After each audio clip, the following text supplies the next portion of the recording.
సునీతారావుకి Congress party వాళ్ళు show cause notice అనేది ఇచ్చారు. అసలు ఏం జరిగింది అందులో? ఆమెకి అంటే కాంగ్రెస్ నుంచి ఆమెకి షో కాజ్ నోటీస్ అనేది వచ్చింది. ఏంటంటే ఇండిసిప్లిన్ కింద.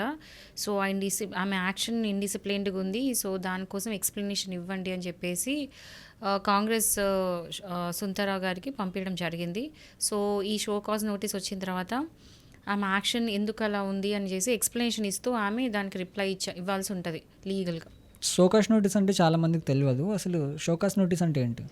యాక్చువల్లీ షో కాజ్ నోటీస్ ఏంటంటే ఒకవేళ సరే ఏదైనా చేసినా లేకపోతే ఏదైనా చేయకపోయినా అంటే చేయాల్సింది చేయకపోయినా చేసినా ఆర్ చేయాల్సింది చేయకపోయినా అప్పుడు ఎందుకు మీరు ఆ డ్యూటీ చేయట్లేదు అని చెప్పేసి షో కాజ్ నోటీస్ అడుగుతారు. ఎగ్జాంపుల్ ఏంటంటే గవర్నమెంట్ అడగొచ్చు, ఎంప్లాయర్ అడగొచ్చు, కోర్ట్స్ అడగొచ్చు, మున్సిపల్ ఆఫీస్ అడగొచ్చు, లేకపోతే మున్సిపల్ అథారిటీస్ అడగొచ్చు, ఎడ్యుకేషన్ ఇన్స్టిట్యూషన్స్ అడగొచ్చు. సో ఏదైనా సరే ఆర్గనైజేషన్ కానీ కూడా అడగొచ్చు.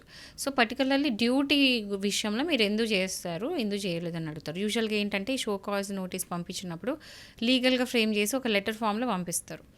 అది ఎట్లా అంటే ఒక 7 days or usually 7 days or 15 days లోపల మీ ఆన్సర్ ఇవ్వాలి, దీనికి ఎక్స్ప్లెనేషన్ ఇవ్వాలి అని చెప్పేసి. అందులో ఉంది షో కాజ్ అంటే రీజన్ చూపియండి అని మీనింగ్ ఉంది. సో షో కాజ్ నోటీస్ దానివల్ల పంపిస్తారు, దానికి రిప్లై నోటీస్ అనేది ఇవ్వాలి.